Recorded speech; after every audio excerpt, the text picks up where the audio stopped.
Hey friends, this is Kim Honeycutt, and a week ago from today, last Friday, I got to get on the stage with 12 other people on the TEDx Charlotte stage. And I got to tell you, if you supported me or any of us in that, God bless you, because it was an exceptional experience for me. It was really one of the best days of my life. So I want to tell you a little bit about what I learned on that day and what happened. As so many of you know, my favorite topic to help people understand is shame. Now, some of you think my favorite topic is me, and I get why you think that. But my favorite topic is to talk to people and educate people about shame and how shame will stop us from living a complete life and have God be the center. And it stops us from knowing what our true purpose is, because it's hard to be completely in your calling when you're believing lies. So I had the privilege of going on the TEDx Charlotte stage in front of 1,100 people and share about my passion, about how shame is the graffiti that covers our purpose. So let me tell you what happened, all right? So I went on stage, I shared it. All 13 of us speakers who were there that day just nailed it, in my opinion. Like, no one stumbled, no one forgot why they were there, no one had, a difficult moment. Like, we all just did what we've been training 8 months to do. So credit to our coaches, to the people in the audience. It was a very generous audience. It was fantastic. Huge credit to my pastor, Naeem Fazal. He's one of the speakers. It's his second time being a TEDx speaker, but also he just was backstage with open arms for me as I came off the stage. So appreciate him. So after it was done, it was soon after I finished speaking, it was around lunchtime. People came up to me, thanked me, told me how that's what they needed to hear, how they enjoyed my humor. I had a woman come up. I haven't seen her in probably 16 years. She and I worked at Detox together. She's a nurse. Her name is Linda. She came up and had tears in her eyes, talking to me about what it was like to see me in early sobriety and see me now on stage sharing about my life and what God has done for me. And so I walked into this little cafeteria area, and my friend Suzanne was there. She's one of the speakers. So she starts clapping because she knows what it's like. The whole cafeteria starts clapping for me. And listen, I didn't get a lot of attention as a kid. So I'm eating it up. I am all into this. And then I'm back inside and I'm talking to a friend of mine. We got sober together. We're talking. I haven't seen each other in a few years. And this young woman walks up to me. And she told me that I had offended her. And let me tell you what I said in my talk that she found offensive. What I said was, because I want people to understand that shame is a gift. And then I stated that shame is a gift. It's not the Christmas, Hanukkah kind of gift. It's more of an STD type, because you cannot manufacture it alone. Someone has to give you it. Someone else has to bring your relationship with shame. Now, the people that heard it that day are probably never going to forget it. They're no longer going to believe that voice in their head that they think is theirs, it's not theirs. It's the voice of shame, and it came from the outside and came inside of them.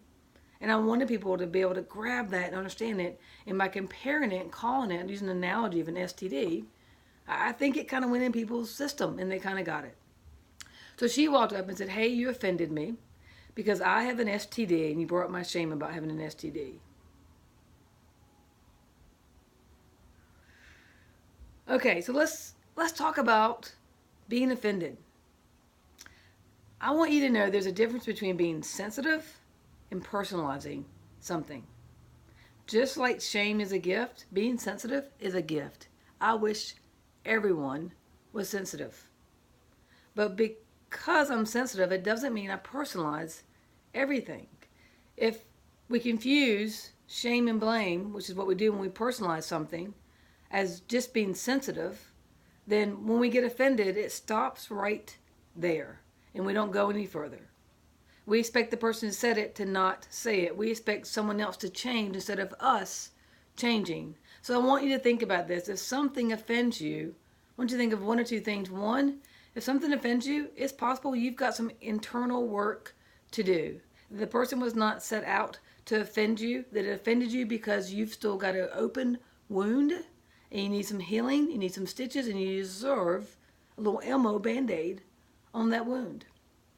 The other time I think we get offended is when we are meant to do something huge. We're not meant to personalize it, because again, when you personalize something, you get paralyzed.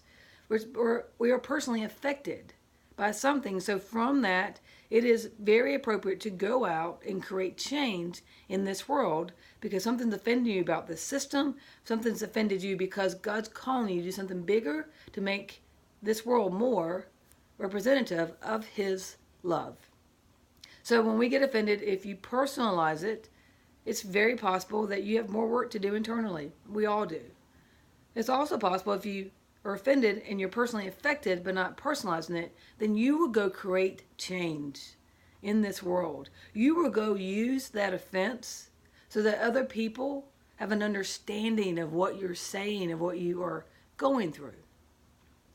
For me, a young woman walking up when I've worked 8 months on that talk, when I've been prayerful about that talk and telling me she's offended, I didn't own that.